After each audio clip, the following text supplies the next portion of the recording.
Hi, I'm Amy Stasiewicz, and welcome to The Minutes.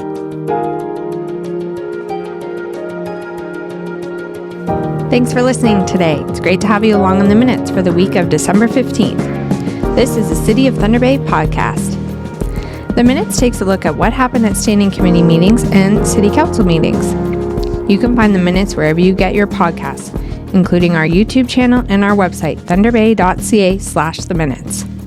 And don't forget to subscribe so you never miss an update. This week we had the Quality of Life Standing Committee meeting. Agenda items included an update on the recycling depot operations and an update on the Animal Services Task Force. We'll break down the highlights from the Standing Committee meeting, and later I'll be joined by Jason Sherband, Manager of Solid Waste and Recycling Services, to chat about all the changes happening in his department. Like all agendas, the night began with a land acknowledgement and then right into the agenda, starting off with two presentations.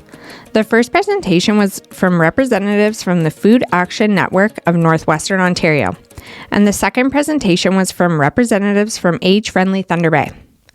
These two organizations receive funding from the City of Thunder Bay and are required to give a yearly update on their activities, goals, and future plans. Then onto the reports of administration. The first topic of discussion was an update on the recycling depot operations. City administration is proposing a plan to keep services status quo. They're asking for $400,000 in the 2026 budget to temporarily fund the recycling depots. This approach buys time, avoids service cuts, and lets council make a better informed decision about recycling depots for 2027 and beyond.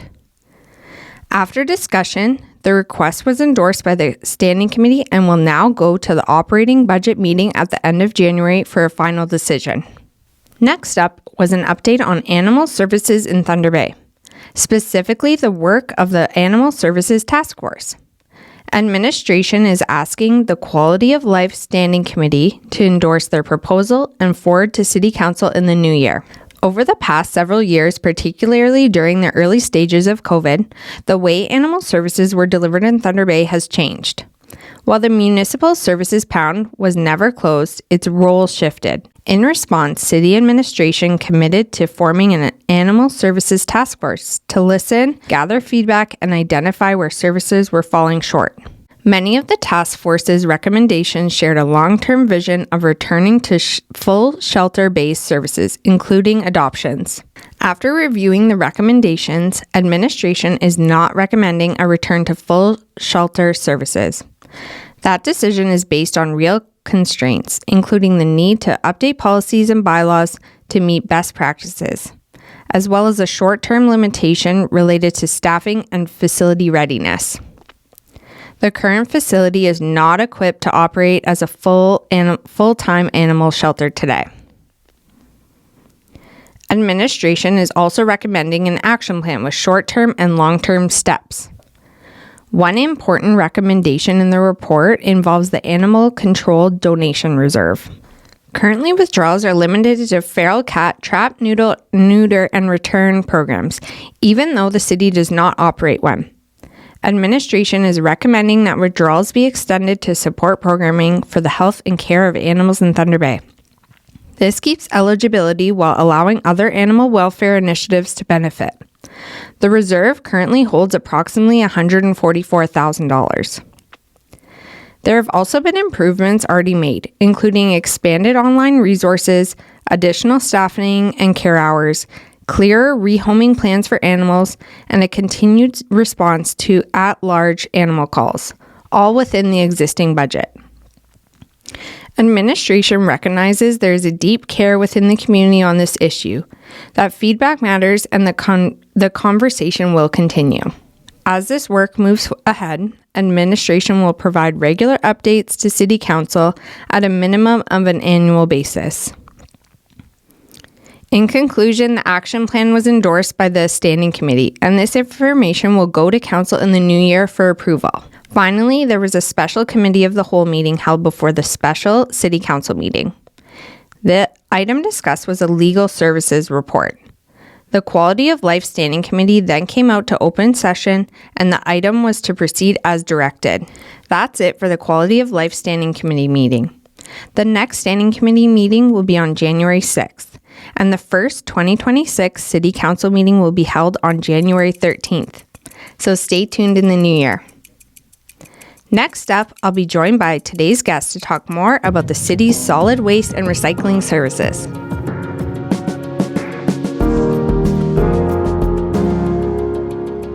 Garbage and recycling, it's something we all deal with but rarely talk about. However, it's an important part of our everyday lives and our environment. Today, we'll be learning more about the city's process for garbage and recycling. I'm here in the Minute studio with Jason Sherband, manager of Solid Waste and Recycling Services, to discuss all the great things him and his team are doing. Hi, Jason. Thanks for stopping by. Thanks for having me, Amy. At the meeting last night, there were some questions around the status of the recycling depots. Can you give us some background on that? Yeah, so, just taking us back a little bit. So the city of Thunder Bay transitioned its residential recycling program to what we call full producer responsibility back on July 1st of 2024. And that just means now that the producers of paper products and packaging, so think of any kind of packaging or cans or anything, the producers of those products are now ultimately operationally and financially responsible for the program, not only in Thunder Bay, but across the province. And so the big change, a year and a half ago was the move from blue bags to the recycling carts. The other change that's in front of us right now is the recycling depots and the status of the 3 recycling depots in the city. So as part of the regulatory change in the province, through this sort of transitional period, all 3 depots were to be maintained by producers. So for the last year and a half, they've been maintained as status quo. But come January 1st of 2026, through provincial regulation, only one of the 3 sites is obligated to remain open. And so there's a couple of things at play right now. One is, as we sit here 2 weeks to January, we still don't know where that one depot will be located. Circular Materials, who is the administrator of the common collection system in the province, they've got to have a site operational come January 1st. And so we don't know where that is. And so that's the first thing. And the other piece of this is just the regulatory piece in terms of dropping from 3 sites down to 1. And, they're well used. They're an integral part of our recycling efforts here in the community. And so, part of going to council was to not only sort of give them an update, but understand how important they are and the fact that we want to keep these sites intact going into 2026, so we can, do a little bit of advocacy with the province in terms of how important they are.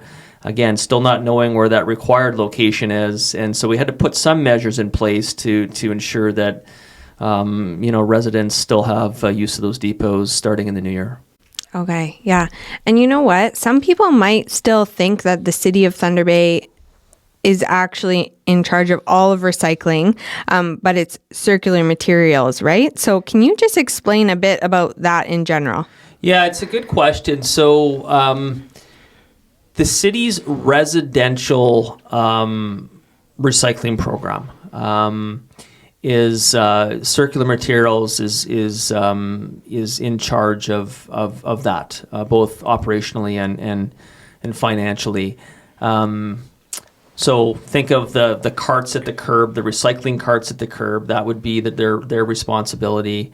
And then we talk about that one depot would be their responsibility as well. All the other programs in the city are under city operational control, even public space recycling, right? So containers you'd see out in parks and open spaces or in city facilities is still the municipality's responsibility. It is just the residential program being the carts and obviously the one depot that we're talking about. Right. Okay. And I didn't even think, if you use recycling bins at the mall, for instance, like how does that work? So when it comes to things in such as the mall, I'll use that as an example. So there's regulations that date back to the mid '90s that say that, for instance, an apartment building with 6 or more units, or a mall, a college, university, and stuff, that they must have recycling programs in place that are equivalent to the municipal program. So when you see bins and stuff, for instance, at inner city mall, or if you see bins at the hospital, college, university, they do have a regulatory obligation to do that. Not to say that they wouldn't do the right thing, but they do have an obligation to do that. Then that is outside municipal control. That would be enforced by the province. Oh, okay. Interesting. And we were talking about the recycling depots. Yep. How often right now are people using those 3 recycling depots? They are very well used, and just to give you some stats, so about a quarter of the city's residential recycling comes in via those 3 depots. So well used. And just to give another interesting stat, over the course of the last year, over 100,000 vehicles utilized those 3 sites. Well over 100,000 actually. So they're very well used, and they serve, in my opinion, 2 purposes. One, there are people that just choose to use the depots, right? They may have access to curbside. They choose the depots. You may live in a multi-family building, and your building doesn't have a program. And if you want to recycle, that is your outlet to do that. And then for overflow, right? So if you fill up that cart and you can't wait until your next collection cycle. Let's say you went out and bought a brand new TV, and you've got this big box and you don't want to hold on to it. Those depots allow for an outlet to do that. So an important part of our programming, and if they're not there, where does that material end up, right? I mean, that's the big question, and I think we all know where it would end up if people don't have an outlet for it. Yeah, I use the one on Mount Dale like a few times a month. Yeah, and my recycling bin, but yeah, I buy a lot of stuff on Amazon, I guess. Whoops. Okay, so going forward, how will the public find out about next steps, or what are the next steps for all of this? So in terms of the depot piece, we were at Quality of Life Standing Committee, and so we've got endorsement to move forward with our plan. And just to explain a little bit of what our plan is. So right now we're 2 weeks out to January 1st. As I mentioned, we still don't know where the required circular material site will be. So in light of all that, some measures we've put in place is that the existing depots, as they sit here today, will continue on starting January 1st as is till at least the end of March. Obviously, before that, we will know where that circular material site is. We are hopeful that it is the Mount Dale Wall Street site. That is the one that we've offered to them. And if it is that site, the plan beyond that is that the city would continue to fund the landfill depot and one of the other urban depots, meaning that if circular materials took the Wall Street depot, we would continue funding the other 2, and everything would stay status quo through 2026, where we can sort of take a breath, if you will, sit back, analyze this program as a whole, and come back to council with a better informed decision for 2027 and beyond. If for whatever reason Circular Materials does not choose one of the city's depot locations and they go somewhere else, and I guess that's within their right to do that, then we would be coming back to council by the end of Q1 with an update on that, and then that could potentially mean that one of the existing sites would no longer be functioning as is, but you would still have 3 sites in the city. One would just be theirs. So again, still lots of stuff to unpack and unfold, but I think the message I want to get across to the public is come January 1st, those 3 sites will stay as they are for at least through the first quarter, and hopefully all of 2026. Right. So stay tuned. Stay tuned. Yeah. Okay. So now I have some general questions about recycling, waste, garbage. So recycling is obviously important all year round, but with the Christmas holidays coming up, there's an excess of recycling and garbage laying around our homes. Yep. What are some tips to reduce waste this holiday season? Yeah, it's a good question. So not just in Thunder Bay, but across the world, right? We're as people, we're generating more waste over the holiday season. That just goes without saying, right? So, one of the things that we like to promote is around tips, and it's really around just like the wrapping of gifts, right? So always reminding people like the traditional Christmas wrap, isn't recyclable. At least it isn't right now. So what are some alternatives to that, right? And they've been around for a while now, but decorative tins, boxes, those kind of things, like just looking for alternative ways to maybe package things outside of traditional wrap, if you can.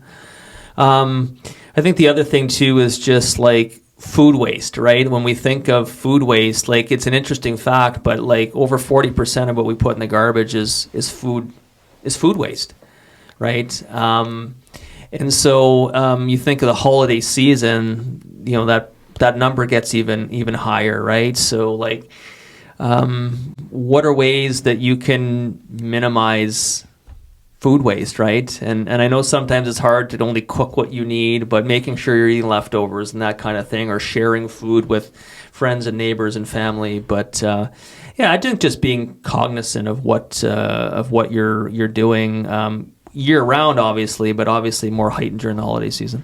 Right. And what about Christmas trees? Like after Christmas happens, how should people dispose of those?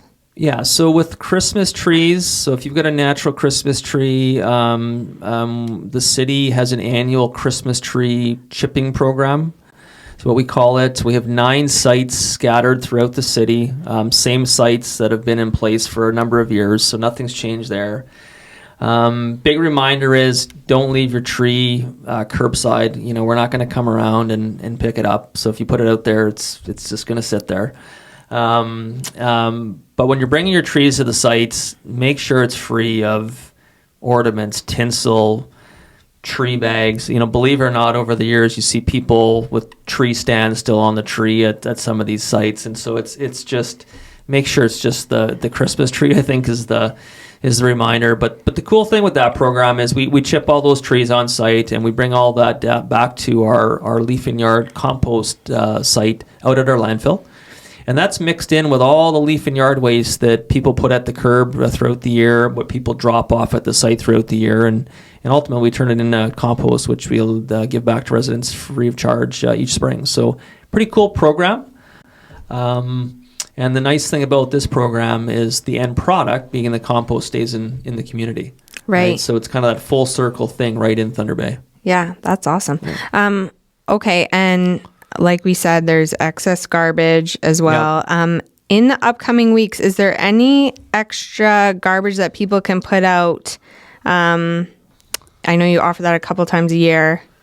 Is that something available this year? It is, yeah. So we do have a couple points throughout the year where we do allow folks to put an extra item of garbage with no tags. So your first collection after New Year's, if you need to, you can put out an extra item without a tag on it.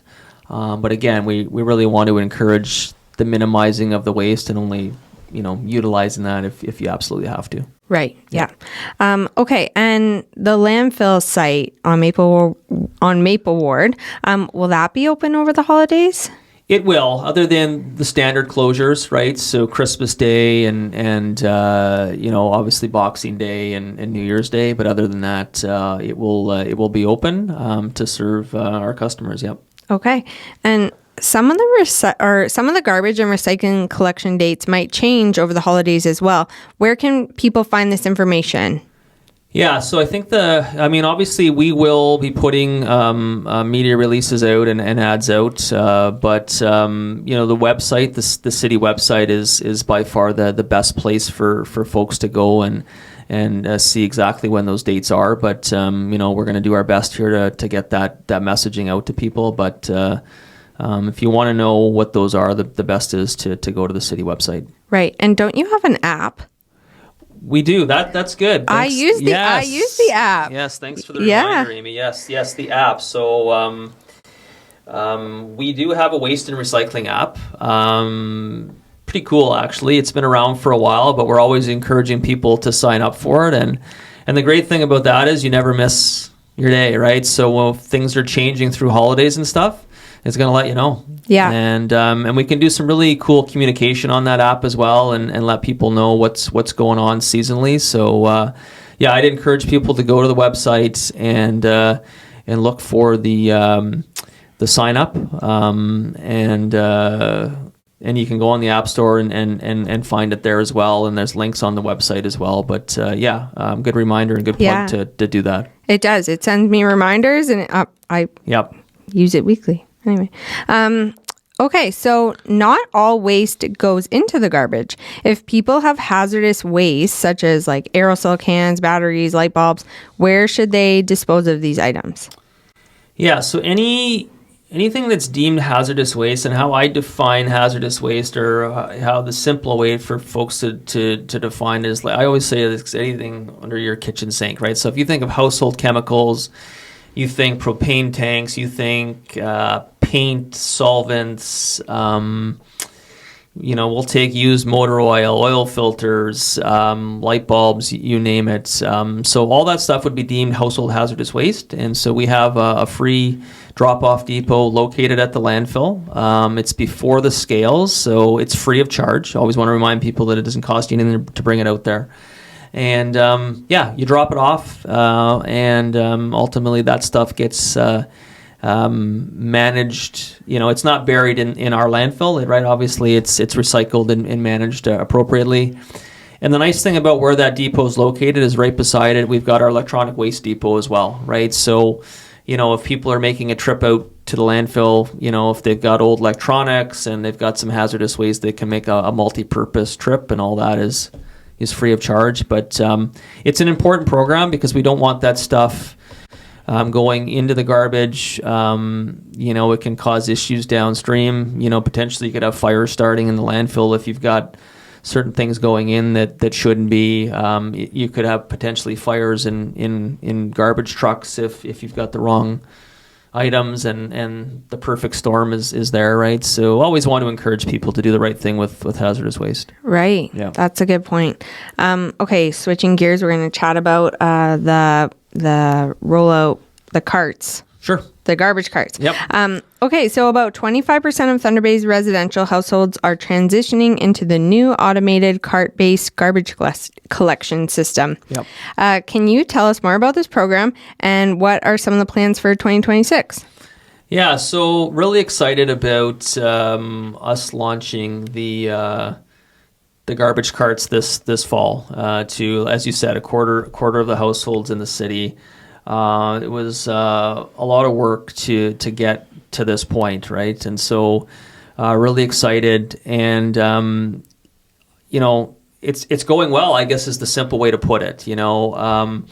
Really impressed with how our staff have embraced it, and the community, and there's always challenges, right? It's never a one size fits all for everybody, but I think the overall feel that I'm getting, and for what I'm hearing from people, is they're happy, they're excited, and a lot of people are saying, when am I getting mine? I want mine now, for the folks that didn't get it.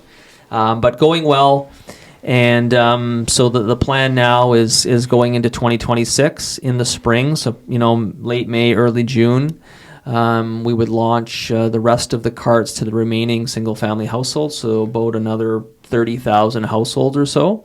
And then by this time next year, everyone will, in a residential household would have a cart, and we'd be fully switched over. So, pretty excited. That is very exciting. Yeah. Okay, so wrapping up, is there anything else you want to share with our listeners about the Solid Waste and Recycling Services Department that we didn't cover today? I don't think so. I think we've touched on, obviously the cart, the garbage cart piece is front and center, and that's the immediate change. I think, we've talked about the depots, and I'm confident that'll sort itself out. The other thing that we're planning for, obviously is a food and organic waste or green bin program. So, planning and is going on in the background there. So I don't want residents to think that's not happening. It is, it's just obviously taking some time. But I think the big change you will see in 26, obviously front and center at the curb, would be the automated carts for garbage. I think that would be the big thing that people will see in 26. Right. Okay. So that's everything for today. Thanks for the updates, Jason, and thanks for coming to chat with me today. Thanks for having me, Amy. Awesome. That's it for this week's episode of The Minutes. A big thank you to Jason Sherband, Manager of Solid Waste and Recycling Services, for joining us today. And as always, thanks for listening. If you want more information about City Council, agendas, or minutes, visit thunderbay.ca/council. You can catch the minutes every week wherever you get your podcasts, on YouTube or on our website, thunderbay.ca/theminutes. If you haven't already, hit that subscribe button so you never miss an update. I'm Amy. Thanks again for listening to The Minutes, and happy holidays.